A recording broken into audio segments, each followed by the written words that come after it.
এদিকে এবার আওয়ামী লীগের পক্ষ নিয়ে সরাসরি অ্যাকশনে নামলো সেনাপ্রধান ওয়াকারুজ্জামান। শেষ রক্ষা হচ্ছে না সমন্বয়কদের। শেখ হাসিনা দেশেই আসবে, এটাই সত্য বলে ঘোষণা দিয়েছেন সেনাপ্রধান ওয়াকারুজ্জামান। রীতিমতো আবারও রাজপথ গরম হতে যাচ্ছে দুই একের ভিতর। আওয়ামী লীগকে পুনর্বাসন করতে রিফাইন্ড আওয়ামী লীগ গঠনের ষড়যন্ত্র চলছে। এই বিষয়ে সমঝোতার জন্য ছাত্র নেতাদের উপর চাপ দেওয়া হচ্ছে। 5 আগস্ট যখন সরকার পতন হয়, তারা যখন ক্যান্টনমেন্টে যান, তখন ডক্টর মোহাম্মদ ইউনূসকে প্রধান উপদেষ্টা করার বিরোধিতা করেছিলেন জেনারেল ওয়াকারুজ্জামান। বাংলাদেশে এই মুহূর্তে একটা গৃহযুদ্ধ লাগানোর জন্য সর্বোচ্চ প্রচেষ্টা চালাচ্ছে এই সমন্বয়কারী গং এবং ইউনূস সরকার। সেনাবাহিনীর সাথে সাধারণ মানুষের একটা কনফ্লিক্ট করে তারা সুন্দরভাবে দেশকে গৃহযুদ্ধের দিকে ধাবিত করে তারা দেশ থেকে পালিয়ে যায়। রাজধানী ঢাকায় সেনাবাহিনীর এত সদস্য কেন? যে জায়গাগুলোতে তাদের টহল দেওয়ার কথা না, সেই জায়গাগুলোতেও সেনাবাহিনীকে দেখা গেছে। তাহলে কি কিছু ঘটতে যাচ্ছে? তাহলে কি ডক্টর ইউনূস সরকারের মেয়াদ ফুরিয়ে এলো? সেনাবাহিনী এবং জনগণ মুখোমুখি দাঁড় করিয়ে দিয়ে একটা অস্থিতিশীল পরিবেশ তৈরির চেষ্টা চলছে সারা দেশে। এরই মাঝখানে যখন আমরা দেখছি উত্তেজনাকর পরিস্থিতি, তখন সেনাবাহিনী। দর্শক, দেশ পড়বার দূরে কিংবা কাছে যারা এই মুহূর্তে দেখছেন, আশা করি সবাই ভালোই আছেন। এই মুহূর্তে পাওয়া খুবই গুরুত্বপূর্ণ একটি সংবাদ আপনারা দেখতে চলেছেন। বলতে পারেন এই বছরের সব থেকে গুরুত্বপূর্ণ ভিডিও এইটা। দর্শক, দেশে খুবই চাঞ্চল্যকর কিছু ঘটনা ঘটতেছে, যেটা আমাদের অবশ্যই খেয়াল করা উচিত। যেহেতু আপনি ভিডিওটা ক্লিক করেছেন, সেহেতু আপনাকে ধন্যবাদ জানাই। আর আপনার কাছে একটি আবদার অবশ্যই রাখবো, আমাদের চ্যানেলটি সম্পূর্ণ নতুন, এই জন্য আমাদের চ্যানেলটিকে একটা সাবস্ক্রাইব দিয়ে রাখবেন। তো কথা না বাড়িয়ে চলুন একটা ভিডিওতে লাইক দিয়ে সম্পূর্ণ ভিডিওটি দেখে আসি। গৃহযুদ্ধ লাগানোর জন্য সর্বোচ্চ প্রচেষ্টা চালাচ্ছে এই সমন্বয়কারী গং এবং ইউনূস সরকার। কারণ তারা যে এই 7 মাসে লুটপাট করেছে, তারা যে দেশের অর্থ বাইরে পাচার করেছে, এই জিনিসগুলোকে ধামাচাপা দেওয়া, তারপর পুলিশ হত্যা ইন্ডিমনিটি দিয়েছে, পুলিশ হত্যা করেছে, আওয়ামী কর্মী সমর্থকদের হত্যা করেছে, এগুলো থেকে বাঁচার জন্য যদি একটা গৃহযুদ্ধের মধ্যে লাগানো যায় এবং গৃহযুদ্ধ লাগিয়ে আপাত দৃষ্টিতে যদি তারা তাদের এই যে অপকর্মগুলো সেগুলোকে ধামাচাপা দিতে চায়, সেই জন্য তারা বাংলাদেশ আর্মিকে বিতর্কিত করছে। কারণ আপনারা জানেন, এই মুহূর্তে দেশে যদি আইন শৃঙ্খলা যতটুকু রয়েছে বা আইন শৃঙ্খলা স্বাভাবিক পরিস্থিতি নিয়ে আসতে হলে সেনাবাহিনীর বিকল্প কোনো সংস্থা, কোনো প্রশাসন নাই, কোনো বাহিনী নাই। সেনাবাহিনীকে বিতর্কিত করে সাধারণ মানুষের বিরুদ্ধে খেপিয়ে দিয়ে সেনাবাহিনীর সাথে সাধারণ মানুষের একটা কনফ্লিক্ট করে তারা সুন্দরভাবে দেশকে গৃহযুদ্ধের দিকে ধাবিত করে তারা দেশ থেকে পালিয়ে যাবে, এটাই তাদের মূল লক্ষ্য। এবং তারা ইতিমধ্যেই কে কোন দেশে যাবে, কোথায় যাচ্ছে না যাচ্ছে, সব ধরনের বন্দোবস্ত তারা করে ফেলেছে। পাসপোর্টে তাদের ভিসা হয়ে গেছে, তাদের টিকিটও কাটা হয়ে গেছে। আপনারা জানেন, যদি তারা কোনো রকম একটা সেফ এক্সিটের মতো পরিস্থিতি খুঁজে পায়, আপনারা দেখবেন খুব শীঘ্রই যে কোনো সময় তারা পালিয়ে যাবে। এবং আজ আমি ঢাকার বিভিন্ন প্রান্তে বিভিন্ন সোর্সের মাধ্যমে সংবাদ নিয়ে জানলাম, ক্যান্টনমেন্টে সম্ভবত 2 বাহিনী প্রধানের মিটিং হয়েছে, যদিও 3 বাহিনী প্রধানের কথা বলা হয়েছে, 3 বাহিনী প্রধান ছিলেন না, 2 বাহিনী প্রধানের মিটিং হয়েছে। এবং সচিবালয়ের সিনিয়র সচিবদের সাথে উপসচিব থেকে শুরু করে অতিরিক্ত সচিবদের একটা বিশাল বৈঠক হয়েছে। এই বৈঠকে নির্ধারণ করতেছে আসলে ইউনূস থাকবে নাকি পালাবে। এবং আপনারা জানেন, আন্তর্জাতিকভাবে ইউনূসের উপর যথেষ্ট প্রেশার চলে এসেছে, সংখ্যালঘু নির্যাতন এবং এই যে তুলসী গ্যাবার্ডের মন্তব্যকে বিভ্রান্তিকর, ভিত্তিহীন বলা এবং সেটা ফ্রান্স এম্বাসি আবার ফলাভাবে প্রকাশ করা।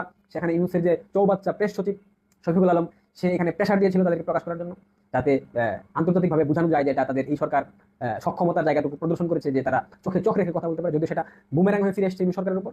তো সবকিছু মিলে মনে হচ্ছে ইউনূসের সময় শেষ। যে কোনো সময়, যে কোনো মুহূর্তে, যে কোনো সময় বাংলাদেশে একটা অঘটন ঘটবে। হয়তোবা বাংলাদেশ আর্মি জেনারেল ওয়াকারুজ্জামান ক্ষমতা গ্রহণ করবেন, অথবা বাংলাদেশের রাষ্ট্রপতি, মাননীয় রাষ্ট্রপতি শাহাবুদ্দিন চুপ্পু, তিনি মার্শাল ল জারি করবেন বলে এখন পর্যন্ত আমরা যে তথ্য পেয়েছি সেটাই জানি। আওয়ামী লীগ ফেরানোর প্রচেষ্টায় কারা পক্ষে এবং কারা বিপক্ষে অবস্থান নিচ্ছে সেই সম্পর্কে আলোচনা করব। আপনারা সবাই জানেন যে আওয়ামী লীগ ফিরতেছে। এই সমন্বয়ক হাসনাত আব্দুল্লাহ তার ফেসবুকে একটা পোস্ট দিয়েছে, সেই পোস্টের ধারাবাহিকতায় রাজনৈতিক ময়দানে ব্যাপক আলোচনা হইতেছে, সমালোচনা হইতেছে, পক্ষে বিপক্ষে নানান ধরনের কথাবার্তা হইতেছে। তারই মধ্যে আমি একটা নতুন সংবাদ নিয়ে আসলাম যে এই অবস্থানে আওয়ামী লীগ পুনর্বাসন প্রচেষ্টায় পক্ষে কাদের অবস্থান এবং বিপক্ষে কাদের অবস্থান, আসলে আমরা আলোচনা করি। প্রথমে যদি আমরা বর্তমানে নতুন রাজনৈতিক দলের নেতাকর্মীদের দিয়ে শুরু করি, মানে বিপক্ষে যারা অবস্থান করতেছে তাদেরকে দিয়ে আমরা শুরু করি। মোহাম্মদ নাহিদ ইসলাম, তিনি বলছেন আওয়ামী লীগকে রাজনীতিতে ফেরানো যে কোনো প্রচেষ্টা প্রতিহত করা হবে। অর্থাৎ তিনি স্পষ্টভাবে আওয়ামী লীগ যেন ফিরে না আসতে পারে তার বিপক্ষে অবস্থান করতেছে এবং প্রতিহত করার চেষ্টা করতেছে। তারপরে মাহফুজ আলম, অর্থাৎ মাস্টার মাইন্ড মাহফুজ আলম, যিনি বর্তমান বাংলাদেশের মন্ত্রণালয়বিহীন উপদেষ্টা পদে আছেন, তিনি বলছেন আওয়ামী লীগ প্রশ্নে কোনো ছাড় না। নাহিদ ইসলাম মাহফুজ আলমের প্রশ্ন একই, মানে অবস্থানটা। আসিফ মাহমুদ সজীব ভুইয়া, তিনিও কিন্তু বর্তমান বাংলাদেশ উপদেষ্টা পরিষদের দায়িত্বপ্রাপ্ত আছেন। তিনি বলছেন যে আওয়ামী লীগকে ফেরানো খাইশ বিপজ্জনক। এখানে এই আসিফ মাহমুদ সজীব ভুইয়া সাহেব একটা বিষয় পরিষ্কার করলেন না, যে কাদের জন্য বিপজ্জনক আওয়ামী লীগ ফেরানোর খায়েশ, যারা খায়েশ করছে তাদের জন্য বিপজ্জনক নাকি যারা বিপক্ষ অবস্থান করছে তাদের জন্য বিপজ্জনক, অবশ্যই এটা পরিষ্কার করা উচিত ছিল। তারপরে জামাতের আমির, তিনি বলছেন আওয়ামী লীগের পুনর্বাসন জনগণ মেনে নেবে না। এখানে একটা প্রশ্ন কিন্তু মনের মধ্যে উকি মারতেই পারে যে আওয়ামী লীগের পুনর্বাসন জনগণ মেনে নেবে না, এই বিষয়টা জামাতের আমির গায়েবী ভাবে অগ্রিম কিভাবে জানলো? কারণ আওয়ামী লীগের পুনর্বাসন জনগণ মেনে নেবে কি না নেবে সেটা তো মানে নিরূপণ করার মাত্র একটাই উপায়, সেখানে কোনো অপশনই নাই, সেটা হলো নির্বাচন। একটা ফ্রি ফেয়ার এবং ইনক্লুসিভ নির্বাচন হবে। জনগণ তার মনের ইচ্ছা মতো যাকে খুশি তাকে ভোট দেবে। এর মাধ্যমে তো আপনার নির্ধারণ হবে যে জনগণ কার পুনর্বাসন চায় আর কার পুনর্বাসন চায় না। নির্বাচনই হলো না, আওয়ামী লীগ আসলো না, এই বিষয়টা জামাতে আমির অগ্রিম বুঝে গেল।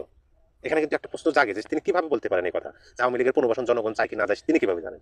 আচ্ছা, তারপরে হেফাজত বলছে আওয়ামী লীগকে দেশের রাজনীতি আসতে হলে আমাদের লাশের উপর দিয়ে আসতে হবে। মানে হেফাজত ইসলামের কথা, জামাতে আমির এবং নতুন রাজনৈতিক দলের সমন্বয়কদের বা নেতাদের কথা কিন্তু পরিপূর্ণ একই। হাসনাত আব্দুল্লাহ কিন্তু এই কথাটা বলছেন, তাকে যে জায়গায় ডেকে নিয়ে এই অফারটা দেওয়া হয়েছে সেখানে নাকি তিনি বলছেন যে আওয়ামী লীগকে পুনর্বাসনের চেষ্টা না করে তাদেরকে বিচারের চেষ্টা করেন। তখন তাকে বলা হয়েছে যে Awami League must come back, মানে আওয়ামী লীগ অবশ্যই ফিরে আসবে, কিন্তু যদি এই আওয়ামী লীগের ফিরে আসাকে বাধা দেওয়া হয় তার পরিপ্রেক্ষিতে যে পরিস্থিতির মানে উদয় ঘটবে সেই পরিস্থিতির সম্পূর্ণ দায়ভার কিন্তু তোমাদের নিতে হবে। তখন হাসনাত আব্দুল্লাহ বলছে যে আওয়ামী লীগ ফিরে আসলে আমাদের রক্তের উপর দিয়ে আসতে হবে। সেরকমই হেফাজতে ইসলামের মানে কথা কিন্তু মিলে গেল যে আওয়ামী লীগকে দেশের রাজনীতি আসতে হলে আমাদের লাশের উপর দিয়ে আসতে হবে। দেখা যাক আওয়ামী লীগের যদি ক্ষমতা থাকে তোমরা যদি নাই আসতে দাও, কারণ আওয়ামী লীগ দেখেন আওয়ামী লীগ এমন একটা রাজনৈতিক দল, আওয়ামী লীগ কিন্তু এই দেশেরই রাজনৈতিক দল, আর আওয়ামী লীগ এই দেশের জন্মদাতা রাজনৈতিক দল। এখন এই দেশের মানুষকে স্বাধীনতা এনে দিয়েছে, ভাতের অধিকার এনে দিয়েছে, কথা বলার অধিকার এনে দিয়েছে আওয়ামী লীগ। কিন্তু আওয়ামী লীগের সুসময় বিভিন্ন হাইব্রিড নেতারা আওয়ামী লীগের অনুপ্রবেশ ঘটে। আওয়ামী লীগের নাম ব্যবহার করে, ব্যানার ব্যবহার করে, লোগো ব্যবহার করে বিভিন্ন হাইব্রিড নেতারা বিভিন্ন অপকর্ম অনিয়ম দুর্নীতি করে। পরিশেষে কিন্তু এই সমস্ত দায়ভার আওয়ামী লীগের ঘাড়ে পড়ে, অতীতেও পড়ছে এবারও পড়ছে। কিন্তু এই আওয়ামী লীগের যারা প্রকৃতপক্ষে বঙ্গবন্ধুর কর্মী, প্রকৃতপক্ষে আওয়ামী লীগের সমর্থক কর্মী, তারাই কিন্তু যারা এই অনিয়ম দুর্নীতির সাথে জড়িত না, এবং তারাই কিন্তু আওয়ামী লীগের হাল ধরে এবং আওয়ামী লীগকে নতুন ভাবে আবার জায়গা তোলে দেশের মানুষের জীবনযাত্রার মান আরো সহজ এবং উন্নত করার জন্য। সেই সুযোগটা যদি না দেওয়া হয় তাহলে যে এরকম বাধা সৃষ্টি করে, তাহলে আমরা দেখবো যে কাদের উপর দিয়ে বা কাদের রক্তের উপর দিয়ে, কাদের লাশের উপর দিয়ে আওয়ামী লীগের মানে পুনর্বাসন হয়। তারপরে গণ অধিকার পরিষদ বলছে আওয়ামী লীগকে নিষিদ্ধ করতে হবে, এটাও অতীত থেকে বলতেছে। তারপরে আপনার ইনকলাব মঞ্চ কিন্তু অনেকদিন ধরে চিল্লাফাল্লা করতেছে যে আওয়ামী লীগকে নিষিদ্ধ না করলে তারা ঈদ করবে না, এরকম কথা বলতেছে। যাই হোক, আপনাদের প্রথমে বললাম যে আওয়ামী লীগের বিপক্ষে কার অবস্থান করতেছে আওয়ামী লীগের পুনর্বাসনে। এখন আমরা আওয়ামী লীগের পুনর্বাসনের পক্ষে কাদের অবস্থান সেই বিষয়টা আলোচনা করি। প্রথমে যদি আমরা সরকারের পক্ষে আসি, সরকারের কয়েকজন উপদেষ্টা অবশ্যই বিপক্ষে দাঁড়াইছে, তাদেরকে মানে সরকারের কেউ হিসেবে ধরার এখানে ইয়া নাই, কারণ প্রধান উপদেষ্টা যে কথাটা বলছে সেটা আওয়ামী লীগের পক্ষে কিন্তু অবস্থান নেয়। প্রধান উপদেষ্টা অধ্যাপক মোহাম্মদ ইউনূস বলেছেন আওয়ামী লীগ নিষিদ্ধ করার কোনো পরিকল্পনা নেই অন্তর্বর্তী সরকারের, কিন্তু যারা হত্যা ও মানবতা বিরোধী অপরাধের সাথে জড়িত দেশের আদালতে তাদের বিচার হবে। সুন্দর কথা কিন্তু বলছেন যে এই যে একটা রাজনৈতিক দলের কি কোনো ভুল থাকতে পারে? কর্মী ভুল থাকতে পারে। আমি তো বললাম যে যখন আওয়ামী লীগ যখন সুবিধাজনক অবস্থানে থাকে তখন এই দলের বিভিন্ন ধরনের অনুপ্রবেশ ঘটে। আমরা তো দেখতে পাচ্ছি যে অনেক শিবিরের নেতারা যারা আওয়ামী লীগের সুসময়ে আওয়ামী লীগের মধ্যে অনুপ্রবেশ করছে, করে হেলমেট বাহিনী হয়েছে না হয়েছে, তার পরবর্তীতে কিন্তু কি প্রচার প্রকাশ হলো যে তারা আন্ডারগ্রাউন্ড রাজনীতি করছে। এরকম প্রত্যেকটা সেক্টরই আওয়ামী লীগের সুবিধাজনক অবস্থা যখন থাকে তখন আওয়ামী লীগের মধ্যে হাইব্রিড নেতার জন্ম হয়, নানান অপকর্ম করে তারপরে তারা ঠিকই উড়াল দেয়। কিন্তু যারা প্রকৃতপক্ষে আওয়ামী প্রেমী, প্রকৃতপক্ষে বঙ্গবন্ধুর আদর্শে মানে বুকে ধারণ করে রাজনীতি করতে চায়, তারা কিন্তু অপকর্মের সাথে জড়িত না, বরং আওয়ামী লীগের সুসময় তারা আরো বঞ্চিত থাকে।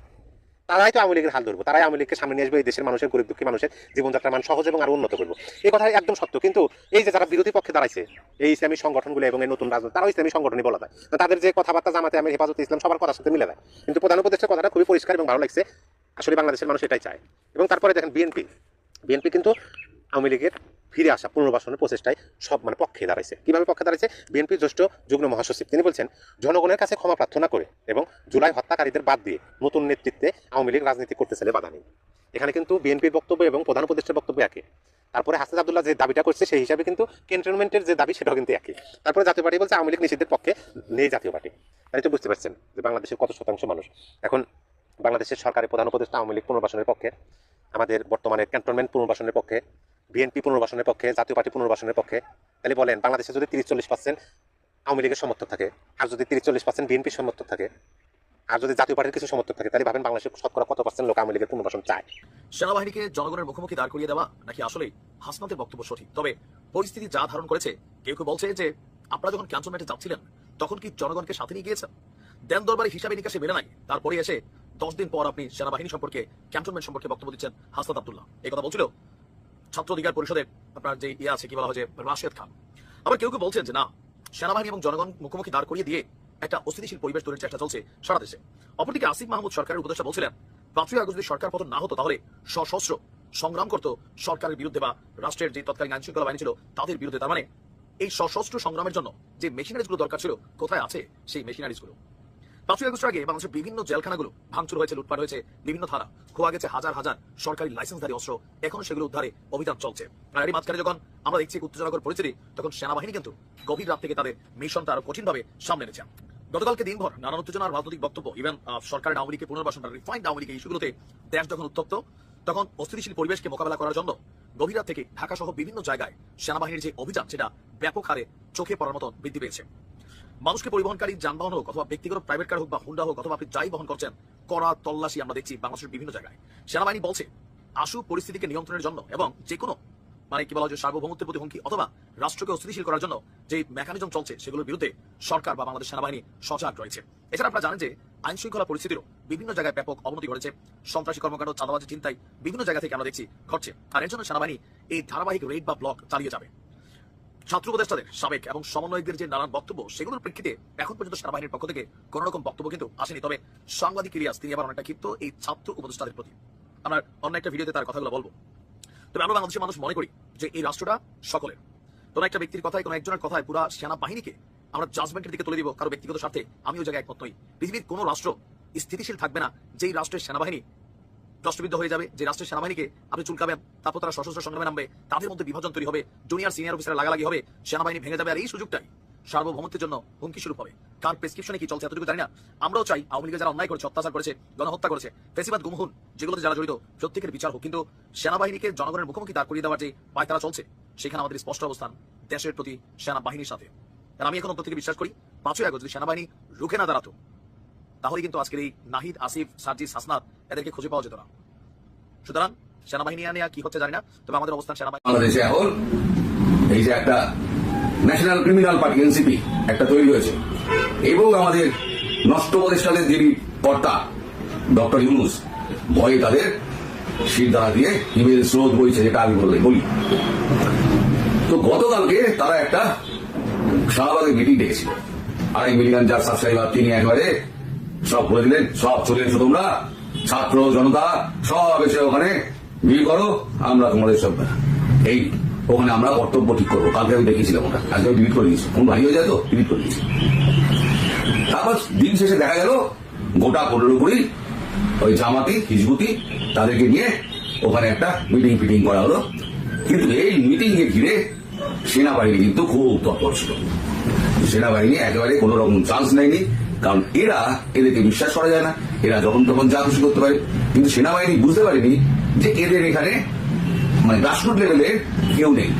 আমি তো আগেই বলে দিয়েছি, ছাত্র অনেক আগে কেটে পড়েছে, জনতা পাশ থেকে সরে গেছে। এখন তোমরা বাবা নিজেরা একা একা নিজেদের অবস্থাটা বোঝার চেষ্টা করো, কতটা জলে আছো, কতটা ডাঙায় আছো। তো যাই হোক, তারপর থেকে সেনাবাহিনী অত্যন্ত তৎপর হয়ে গিয়েছে। কাল রাতে একটা মিটিং হয়েছে, 3 সেনাপ্রধান একসঙ্গে ঢাকা ক্যান্টনমেন্টে একটা মিটিং করেছেন। সেই মিটিং এ সারবস্তু জানা যায়নি, কিন্তু কাল রাত সন্ধ্যেবেলার পর থেকে পুরো ঢাকা শহর থমথমে এবং ব্যাপক সমস্ত চেকিং পেকিং নাকাবন্দি। দর্শক, সম্পূর্ণ ভিডিওটুকু আপনারা দেখলেন। দর্শক, ভিডিওর ব্যাপারে অবশ্যই আপনার মূল্যবান মতামত জানিয়ে যাবেন। দর্শক, আপনার কি মনে হয় অবশ্যই জানিয়ে যাবেন যে সেনাপ্রধান ওয়াকারুজ্জামানকে কি এই মুহূর্তে এই সময় পদত্যাগ করতে হবে নাকি হবে না। দর্শক, আর যারা এখনো আমাদের চ্যানেলটিকে সাবস্ক্রাইব করেননি, অবশ্যই আমাদের চ্যানেলটিকে সাবস্ক্রাইব করে রাখবেন। তো আজকের ভিডিও এই পর্যন্ত। ভালো থাকবেন, সুস্থ থাকবেন। আসসালামু আলাইকুম। দেখা হবে অন্য কোনো ভিডিওতে।